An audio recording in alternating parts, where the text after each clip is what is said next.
담배가 주는 역할은요, 생각보다 꽤 심각합니다. 정말 당뇨 환자라면 흡연만큼은 노노노. 안녕하세요. 최영주 당뇨내과 의원의 최원주 원장입니다.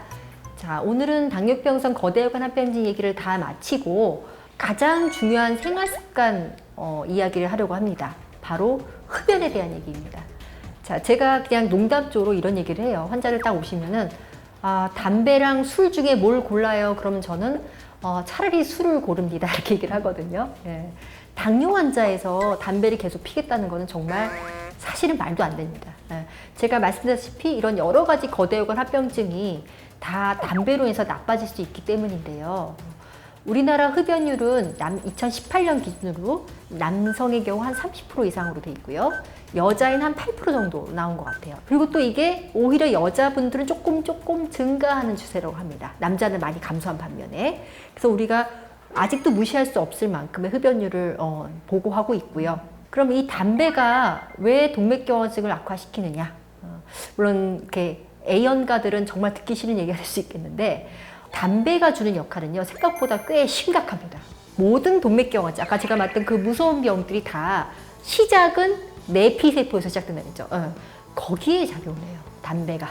그래서 이런 내피세포의 그런 여러 가지 혈관 유리한 작용을 상쇄시키는 역할도 하고요.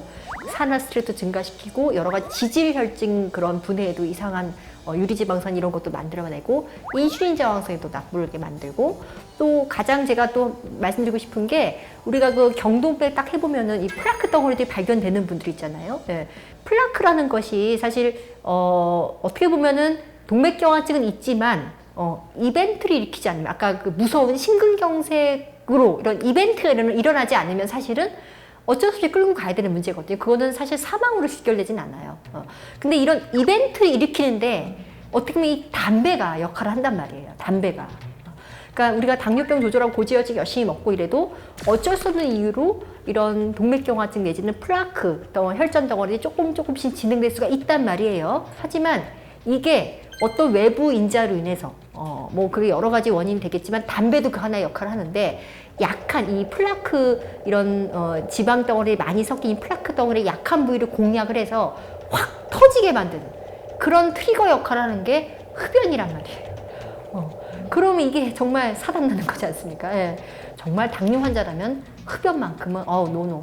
예, 이렇게 생각하셔야 되고요. 나는 이 관련형은 안 피고 전자담배니까 이거 뭐 괜찮은 거 아니에요? 독성 물질이, 그런 나오는 물질들이 좀 적게 나오는 건 맞아요. 일반 담배보다는. 하지만 일반 담배가 100이라고 치면은 얘는 60 정도라고 합니다. 그래서 40% 줄였어. 근데 40% 줄인다고 해서 이걸 계속 수년간 피워왔던 것을 끊거나 이게 되돌릴 수 있을까요? 절대 그렇지 않거든요. 그래서 아예 전자담배도 사실은 추천하지 않습니다. 뭐 과도기적으로 조금 쓰다가 끊어볼까? 결국 못 끊어요. 그래서 아예 완전한 금연으로 가시는 게 맞습니다. 그래서 전자담배를 더 대용으로 그걸 남용하시는 일이 없도록 저는 좀 추천을 드리고 싶습니다. 그럼 금연하면 정말 더 좋아지냐? 정말 말끔해지냐? 이미 동맥경화증 플라크 50% 막혔는데 그거 사라져? 그렇지는 않죠. 하지만 이벤트를 줄일 수 있어요. 실제 이런 국민건강 데이터에서 당뇨병을 새로 진단받은 이런 환자들을 대상으로 실제 얼마큼 금연에 성공했는지 그런 데이터를 분석한 게 있어요. 그랬더니 겨우 27%밖에 금연에 성공을 못했습니다. 그래서 정말 이 금연 담배 같은 경우는 습관성, 이 니코틴 중독이잖아요. 이렇기 때문에 정말 빠져나가기 쉽지가 않은 건 확실히 이해는 합니다만, 아무튼 우리가 좀 더 금연으로 올리고 뭔가 이런 대대적으로 좀 더 계속 주의를 들이면서 금연 성공 이끌어내야 되겠습니다. 그래서 실제 우리나라에서는 이런 금연 클리닉이라는 것을 운영을 하죠. 들어보셨죠? 개인 의원에서도 다 금연 클리닉을 신청하고 실제 금연 보조제를 나라 돈으로, 얼마나 좋습니까? 그 비싼 약을 환자분 나라에서 다 대줘요. 나라에서 지원받아서 금연 보조제를 처방할 수가 있습니다. 이제 대표적으로 챔픽스, 이걸 제일 많이 쓰는데, 이런 계열의 금연 보조제들은 무려 30% 이상입니다. 성공률. 이게 별거 아닌 것 같지만 혼자 노력하는 것보다는 훨씬 더 퍼센트 올리기 때문에요. 그래서 이런 금연 보조제의 역할을 어떤 식으로 하느냐, 이게 니코틴으로 자꾸 몸에 들어가게 되면은 이게 도파민을 자꾸 활성화시키거든요. 그러니까 우리가 쾌락중 취해요, 도파민이. 그래서 담배 하고 나면 좀 스트레스도 풀리고 좀 좋고, 근데 요거를 막아준단 말이에요. 요 약을 먹게 되면. 그러면은 담배를 피워도 맛이 없어.